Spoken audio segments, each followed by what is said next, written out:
Hello guys, this is Jerry speaking. Welcome to episode 20 of Book Reviews. Now, before I end the street game book to read for you guys, I'll have to wrap up the one simple favor for you guys for the epilogue of the book. It was a huge disbelief 5 years and 3 months since I read this book for you guys. It was a brief, successful ride for me to read the book, and I want to thank you for giving me the opportunity to read this book as a request by someone else. To celebrate instead of celebrating the 45th year, I still wanted to establish to celebrate the 50th year of Sesame Street alone. I purchased this book on Amazon back in 2013, the year I graduated from high school. And after that, I wanted to do this as a book review, and I discovered it, and I figured it's time to do the read. And not quite known, I just feel like I need to do something real fast. So I figured how this is going to be a thing. So here I wasn't going to be able to time will tell, and that'll be something I really want to do in the final part of the book. And I already did 18 chapters in an introduction to the book, prologue in the book. Now I'm going to do the final one of the book, and I'll be done with the book and overall. It's going to be 10 pages long, and then we'll do one more episode of this. Let's do it now. So we got, shall we? So we got. Okay. And we're going to skip the Epilogue, where we call it, and the notes, because they do not want to get it to me. But anyway. Okay, here we go. Once a month, Janet Wolf, Joan Cooney's longtime executive assistant at Sesame Workshop, made a lunch reserved for 6 at the Sentimental, excuse me, on Central Park South. When they answer it, always a sonorous "ooh," a table for Miss Cooney. Yes, absolutely. Wolf says with a slight shake of her head. Sometimes she's noticed that was a little reminders that beyond the pressure is polite and very as called a problem woman she have served so long. It was not commanded, not that Donald Trump percent. Oh my God, percents. Yeah, like you were under the name the world stopped spinning. Like you were going to say Joan Cooney is the one on the line. Everyone always says with a bit of reverence, "Oh, one moment, please." The monthly ladies' lunch, a tradition at Edgewell of Leslie Shaw of CBS News, sub-bonds, I'm not gonna say the S word, of some of New York's most influential women in media. Wow. Wall Street Journal columnist Peggy Noonan, once a special assistant at President Ronald Reagan, is a member of the group, as in Good Morning America co-anchor Diane Sawyer, Fantasy Fair correspondent Marie Barner, we pronounce it, and syndicated columnist Les Smith. I have to be the fly on that wall, Wolf says. Wow. Cooney, the smarty girl from Phoenix, arrives in tired Admiral's fire outfits that she wears from a season or two before donating to charity. Wow. Personal shopper at the Fifth Avenue makes choices based on her knowledge of Cooney's taste. Wow. Designer preference, favorite fabrics and colors. Cooney will arrive in department stores probably at 10 a.m. Look at things over and decide. This is not one to declare away time and or differ way you pronounce it. She resists small demands like what the or for lunch during her 10 a.m. to 2 p.m. workday. The routine bars are rival. For years she ate the same noontime meal. Wow. Tiny cup of cold hot Thai pasta accompanied by an tinier cup of fruit salad. She allows herself on one cracker and a glass of iced tea. In recent years, she have added a small piece of dark chocolate at Wolf's suggestion. Excuse me. It's supposed to be good for you. And who would like chocolate? Wolf says. Cooney kept her twice weekly tennis dates and enjoys a set outdoors and summer weekends. She took yoga classes as well. At 79 years old, she fairly regulars good health. The health of the cancer survivor who takes great care of herself, who knows she loves. Wow. Her office at 1 Plaza Lincoln Plaza is welcome and drenched in different natural light.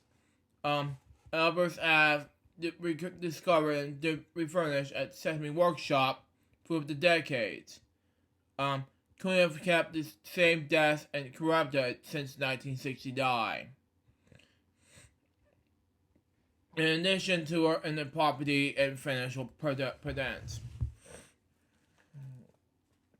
Frame photographs, commissions, and memorandums totals will be now to hang on to the walls and nets,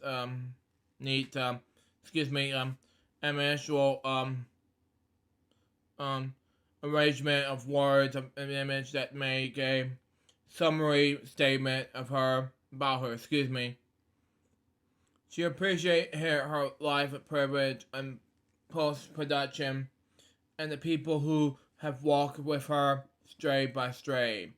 In the corner near the far of the table hangs the Professional Medal of Freedom Award to Cooney in 1995, year I was born, by President Bill Clinton. It's the highest civilian award one of them can achieve in this country. And among receptionists have been Civil Rights Achievement Academist Rosa Parks, 1996, Supreme Court Justice Flagler Marshall, 1993, baseball legend Harmoniation, Gabrielle Connery Perpetuity in 2003, and author Harper Lee in 2007. Unless you're looking for the medical mail of Cooney's office, you could easily miss it. And so scatter around in the dozens of Sesame Street plush toys and figurines, including characters not seen in the United States. There are a small shine of the Jim Henson in the late 60s conference room photo of Cooney with founding pros Joan Stone, Dave Connell, and Stan Gibbon all sharing a laugh. Near the conference table with Cooney received guests in the collection of black and white photos of her grandchildren. Wow. A boardroom in the collection of Peter G. Garrison, her husband, since 1980. Pearson came here live after a period that when she was not sure she would marry again.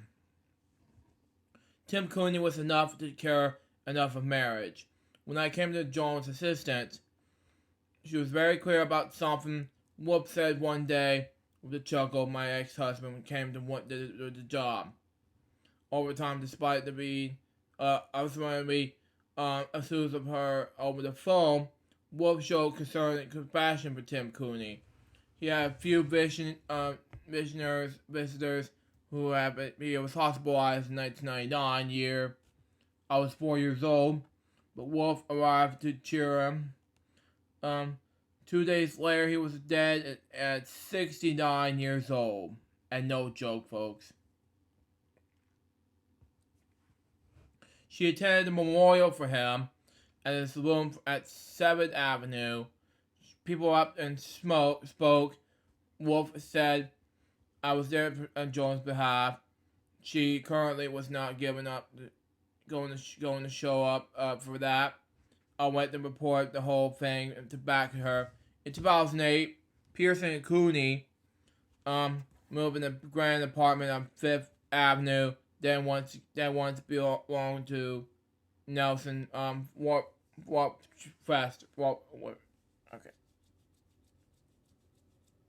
Sorry about that. Rockefeller, okay. From the text deck, one can see the expanding of Central Park with the west, Lower Manhattan, next page. To the south and the deep of the urban wild reaches of Manhattan to the north. Pearson recalled the early years of a marriage and births of children to divorce toward the other woman. Joan took more than she deserved in the kind of metro tourism for my children.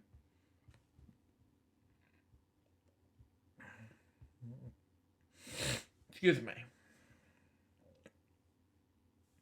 I guess you called it when they would go to great lengths, send her a message knowing that a certain piece of behavior would cause disappointment of her part without being so equipment that if could be rude, called rude, which is not understandable. Before we got married, Joan used to have to what it could be she called sinking spells. She had no children. And suddenly had to go from 0 to 5. And they were making life terribly difficult for her. Joan have since managed quite brilliantly have achieved this wonderful nexus between family and friendship with the kids, without all the psychological baggage of being their mother.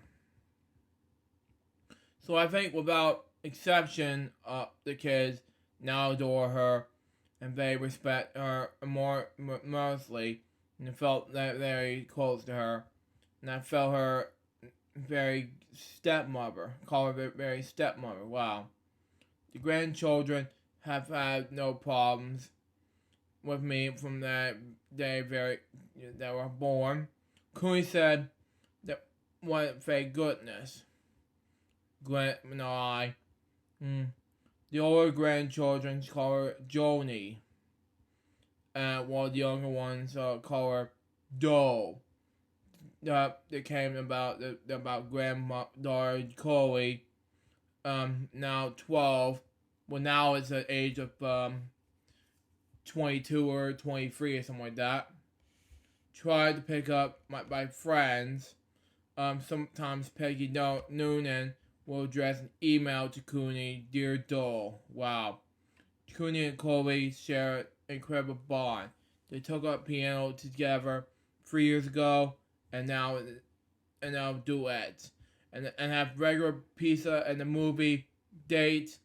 We see each other a lot, says Chloe Campbell, who credits Sesame Street to igniting a passion for Reed.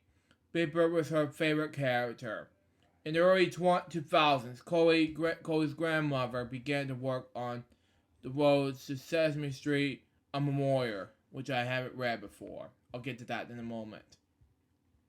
An autobiography that's been set aside for now, but it's one permanent passage recalls one day when Chloe was 9 months old. I put her in my lap, and turned on Sesame Street.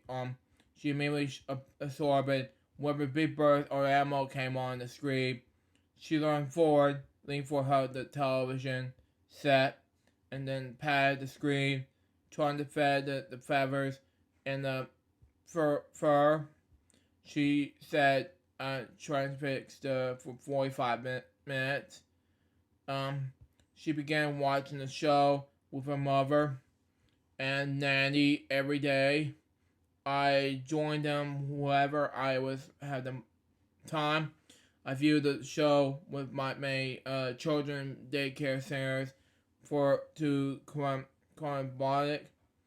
the result of our research, but I have never been before watching it was a child I knew, especially one whom I love. I have no idea how Sesame Street playful was with letters and numbers to actually simulate Chloe's comprehensible process. Before she was 2, she was counting the steps of the stairs in our house in the country. Shortly thereafter, she was singing the ABC song, and then I find the letters and numbers on sight. She also displayed respectful verbal and comprehensible skills. One day, her nanny and I took her to Sesame Street to see a Sesame Street live show at Madison Square Garden. The place was packed with public school children from all over the city, and Chloe was one of the few white children there. And the first time I saw with my own eyes how our original dream of reaching children from minority, racist, and less privileged homes have been filled in. Wow. It was from watching Sesame Street with the grandchildren that Cooney would conclude the series might benefit from having a new female character that could connect with the emerged generation of preschool girls who seems to get enough of Princess and Fairies as Pink. Cooney recognized that the size of pop culture has once again swung. She wanted Sesame Street to have a surrogate. Soon might keep things current on the Sesame and who knows, might create another rush to Toys R Us and happen in the 80s. As happened in the 80s. After Children's Social Workshop dumped unproduced millions from the non-profit's endowment in the television product entitled The Best of Families. Not many people knew it, but Children's Social Workshop was very shaky in the late 80s, Cooney said. Our boat was really rocking.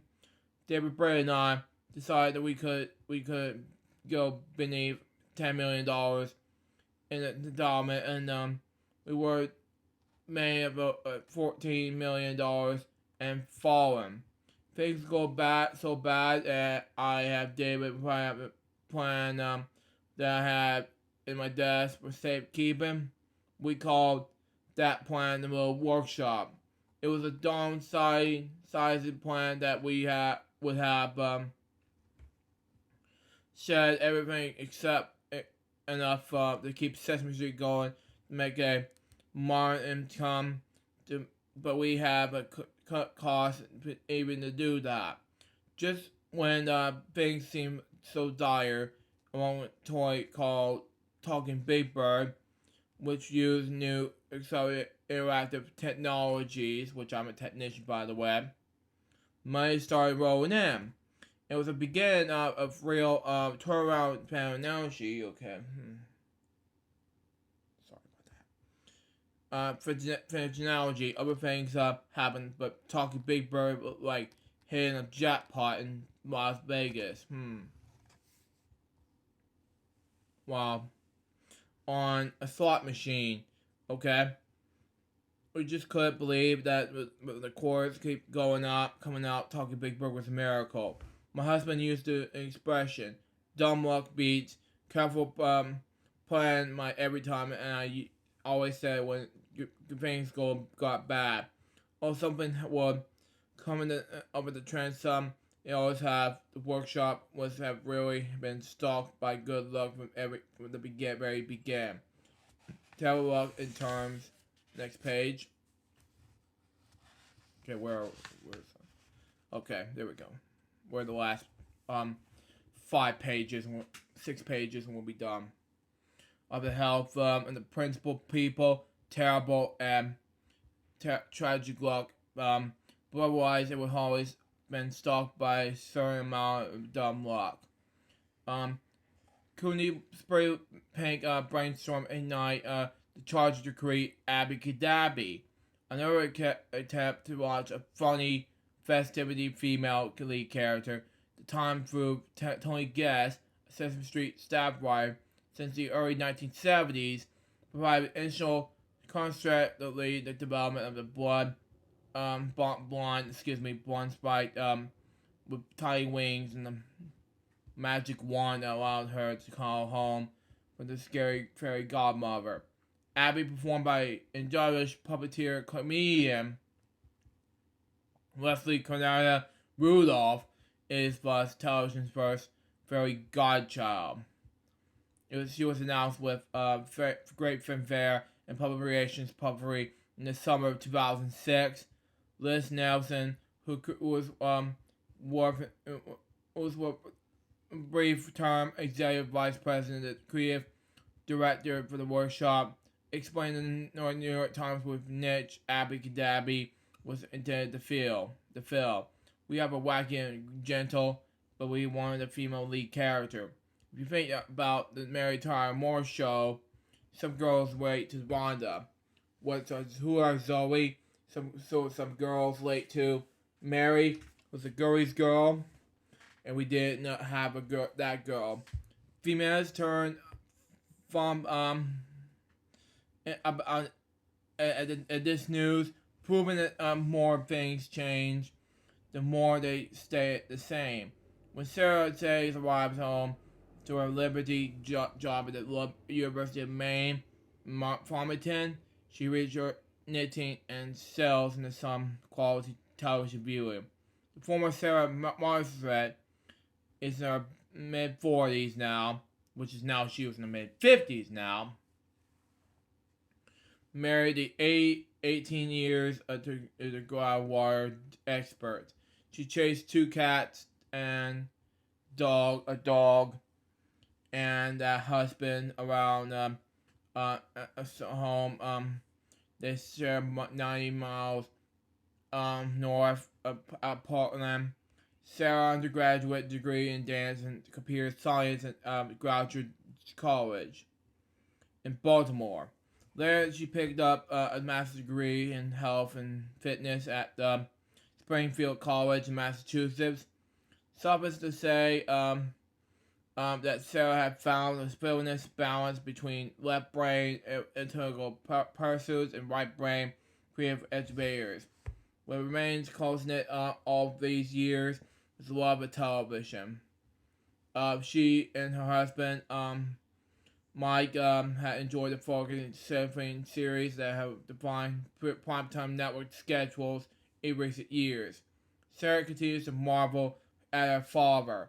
It was in the late 70s, was now in the late 80s now, currently 9 years old recently. Now remains Sesame Workshop Board of Chairman. After retirement in 1998, with the president of John and Maury R. Markle Foundation, Lloyd Morissette became chairman of Infinities, a public internet company. Morissette served on the board of Ray Corporation. As a member of the Council on Foreign Relations, he took up piano late in the life and in the fitness profile man who could fly into Hawaii to compete in the Ironman triathlon.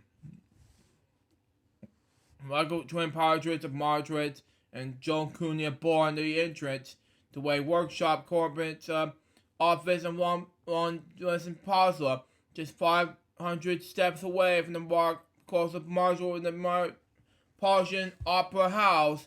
Together, Marshall and Cooney found a mom-and-pop non-profit that a set of global standard for educational media for children, and today of operations of Sesame Street air in 140 plus countries. Now it's 150 countries now. productions live and such. This bar is levels in Egypt, South America, Africa, India, and Northern Ireland. Cooley said, once the several of Sesame Street's 20th anniversary, Jim Henson asked me on camera, what's the biggest surprise you have had with the show? And I said, being in Israel, forgiven productions have been thrilling, but being in Israel and the Epilogue have been extraordinary. And I said to Jim, my dream is one day there'll be a negative table, and sometimes say something, and we'll be started burning earning routine, and then priests will break out in the Middle East. Children's television have become a long way since Sesame Street debuted on stations on snowy reputation that record on full balls have fed to the rabbit years antenna. Sesame Street is a humanitarian of PBS and seem towards the 40th anniversary, November 9, 2009, which is now the 50th year, November 2019.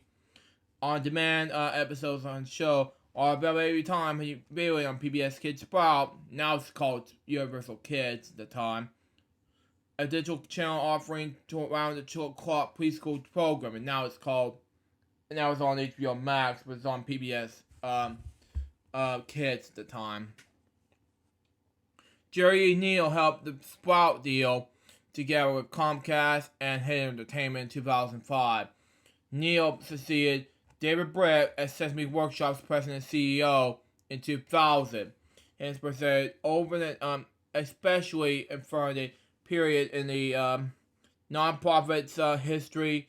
Neil is a whip-smart lawyer with a somewhat gift for operational asides, and one of the three founders of the Joan Kennedy Cooley Center of Sesame Workshop.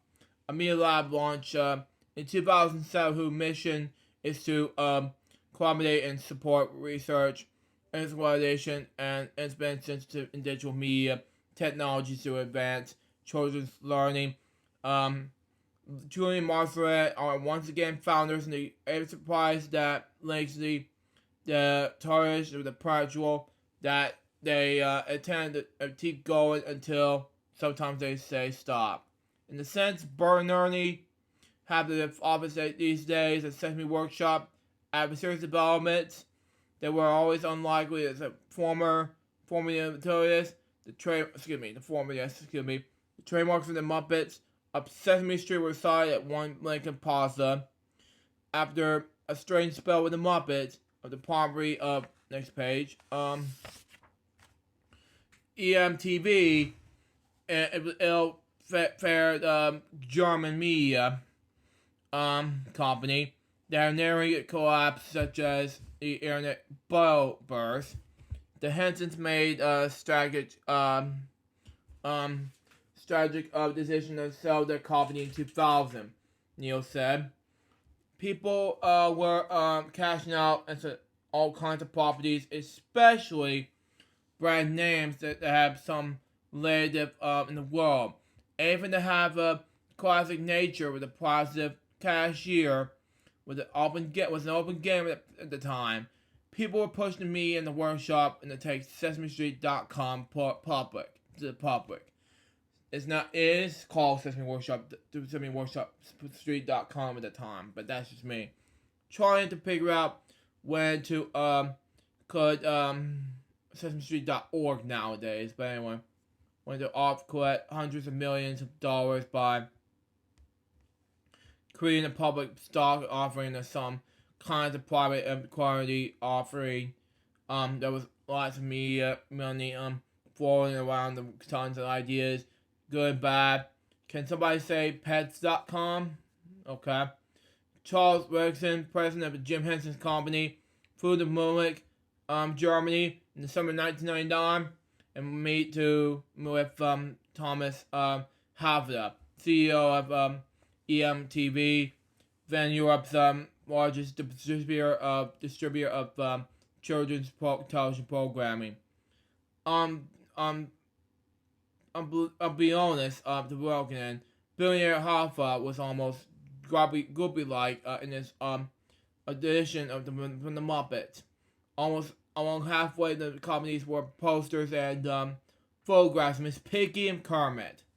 Half inducted in this desire of own the piece in the Muppets franchise, but Riskin said were not for sale. Exactly. Upon return to the States, Wiskin discovered that the Henson hires were open for the episode a sale for the company after all. But following 10 different years of adjusting to life without their father, during estate tax problems, and the changing landscape in the family entertainment, kids will recall the Henson kids basically said, "Wow, here's an opportunity." In some ways, it mirror the outlook their dad had years earlier. That asked himself, "Do we want to run the business, or we will sell someone that allow us to do what we want to do best, creative work?" They decided to see what was out there and find there was looking to find a lot of interest. Wow. We just started Noggin, which is now called, was basically Noggin, a streaming app, by the way. A joint digital cable company channel, with Nickelodeon thought, gee, maybe we should buy the Muppets together, thinking there might be a way for the workshop might coordinate control over the characters. Nickelodeon could take over the licensing. Nick was already have a alliance partner with the workshop, so they would have a vested interest in allowing us to do our thing with the Sesame Street characters, and could have the alley strategy around the classic Muppets that didn't interfere or compete with Sesame. We fashioned a bid, and things move up, and to a very unusual level. But the amount would be established in the value for the Muppet franchise, $300 million, was less than half of the amount was sold for. Wow.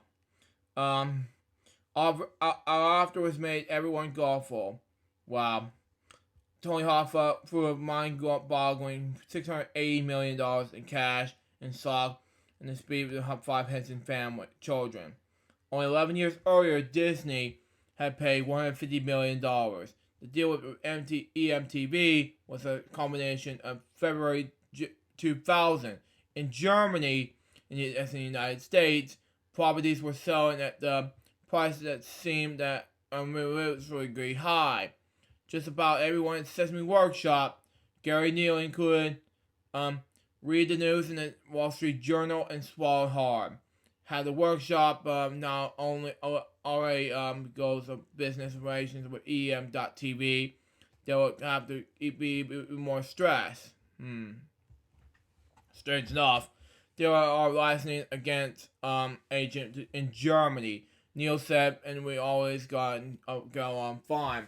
But then another development occurred in Germany, followed by more stories in the journal. Thomas Hoffa and his brother Florence really drank the internet bubble Kool-Aid. Wow.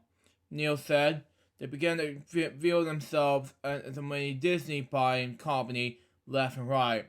But they were really onto in the march. And they saw the purchase of the Muppets as a way to put them on the map in the United States.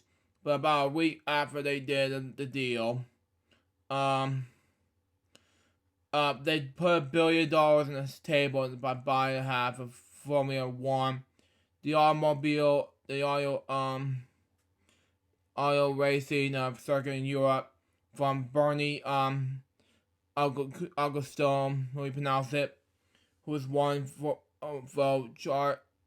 character. Well, it was one at that point when they put down $1 billion. That's what I said to myself. It was one thing I was paying for the Muppets. Another thing, striking a deal with a week later to whatever those amount of initial money. all we would to be seen Orbital's depth. Hello, everyone's asking how are we possibly going to approach all these management issues and make the economies work. The dream lasted about 2.5 days before they started running into problems. The factual community caught on them pretty fast, and the whole thing collapsed within them 6 months. Here in America, things weren't go so swell either. EMTV put a gal in place to run licensing at Henson. The first thing she did was move onto the Jim Henson's old office in New York. You can imagine how that went over. It was a statement intentional to mean. Wow, it's a new day, but it's interpreted as a fortune power to march and destroy the legacy. It was pretty ugly, and I agree. Things are beginning to spiral down fast, and we caught in the middle of it. Here's a company that owns Big Bird and Elmo and Free Fall. Their stock goes to $110 to $2 in a matter of 2 months. Wow. Thomas Hoffa called me while I was on the beach in Hawaii during one of the family's vacations. When I was there, Hoffa said, I was going to sell the Muppets. You better come to Munich. Next thing I knew, we discussing a purchase price. We knew we had to put something together pretty fast. We were afraid, especially in the fire sale. They were going to sell the Muppets to God. Who knew? It would have been anybody who would not possibly have been the interest of Sesame was probably less. In a sense, Elmo's probably helped to save the day. To understand how it, next page, takes revisiting that Winfield Christmas season of 1997, Tickle Me Elmo was a big hit. Wow. And the workshop was a spike in this 1998 revenues. Kell said. It was also a terrific year in the stock market, a $28 million increase. Extrapolate to the toys, $28 million revenues. Extrapolate the toys' success and the rise in the value to the not-for-profit stock. Probably this leads to the workshop's executive team to move forward with a plan to investigate Noggin, a digital cable channel for preschoolers. They're partner with Nickelodeon, one of MTV networks owned by Viacom. In 1998, the workshop invested $25 million in the project, and over time, the channel became the welcome decision of kids and parents. With money in the bank, the workshop was in position to strike when the Sesame Street Muppets became available. When MTV accepted the offer of $180 million, everyone, especially the puppets, was thrilled that we were able to bring them home, Neil said. It's protected Sesame Street and allowed our international expansion to continue. Own their characters has allowed us to maximize their proportional. We are now in control of our own destiny. To make the deal, the workshop borrowed $100 million for Cement Bank and some worry out the payment plan with EM.TV to pay the German company $7 million per year for 10 years. The final $10 million came out in the workshop's investment portfolio. Within a year, but the workshop sold its half an investment in Noggin to Viacom from a whopping $100 million. Less than $75 million profit after only 5 years in the digital cable business. We used the net profit to pay back a large percentage of the $100 million loan. We prepaid that $7 million a year deal with BMTV. significantly reducing the cost of their purchase price. EMTV gave us a discount because we paid in cash. I think we saved $20 million. In May 2003, the Jim Henson Company bought back most of their shares from EMTV for the bargain price of $89 million. Other suitors included bids by Disney and by Dead Valentine, once headed by European TV, were turned away by Hoffa. Wow. Observation of relief among the Hensons ensured. Then a year later, the dominations thing happened, and I'm not going to say the D word again, but anyway, the Muppets were sold again.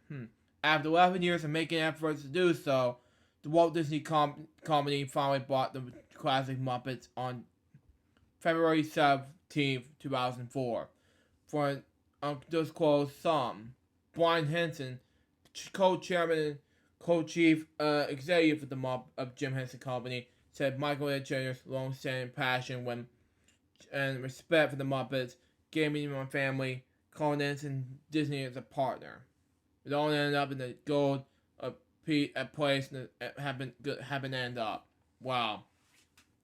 Gary Neal said, "We own the Sesame Street characters, and Disney owns the classic Muppets. You got back years earlier, and you can see exactly the way Jim wanted it, and I agree. We march told away and wonder whether their grand plan to all the transpires and whatever falls and it goes. Sometimes, as Joan Cooney was firmly believes, it seems that you're ever lucky or you're not. Other times it seems like it goes and collections, so the surprise and separately happens for a reason. What if Richard Hunt has not thrown the skinny red puppet to Kevin Clash? In 2009, it's hard to imagine what world without Elmo. A character with curious and unescapable, and that newborn seemed to emerge that went warm with an Elmo doll and match attack with an umbilical cord made children think Elmo said Elmo before they said bye-bye. Elmo's a marginal wonder of our age, but more than that, as Sesame Street approached age 40, which is now turning to 50 plus years old, Elmo remains the abominant of the show. He's an exotic, inquisitive, trusting, embracing, and knowledge, playful, life-maturing star who long ago eclipsed Big Bird. Although the 8-foot-tall canary made Sesame Street the most influential children's television show the world ever seen, Elmo simply renewed the mission and added influence as the right movement. As President John F. Kennedy might have said, Elmo discriminated Viger. That's not what Kennedy had to say, but that's just me. The final lines of Kennedy as far as I address came to my mind, and as he concluded with a good consonance of our sure reward, the history with the final judge of our deeds. Let us go through to lead the land we love, and I agree with that. Asking his blessing is his help. Best known here on Earth's God's work must truly be our own. It must may well be with John's, Jim's son John, Joe, and Jeff, and Lloyd, and Dave, and everyone else in the gang were doing God's work on Earth. Exactly. Put a finger in your lips and say with a Jim Henson sight might. Man.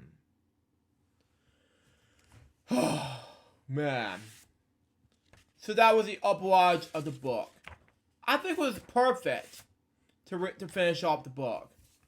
I may have to end this right here, and I'll get to the let's say title it, Final Thoughts will be coming up next, but that's just me, of course. But anyways, guys, that was episode of Book Reviews, episode 20. Hope you enjoy it. Stay tuned for the next one, which is going to be the final thoughts of the book Street Gang. Until next time, so Jerry, goodbye, peace out, baby. We get more videos, guys, very soon. Till then, Jefferson out. See ya.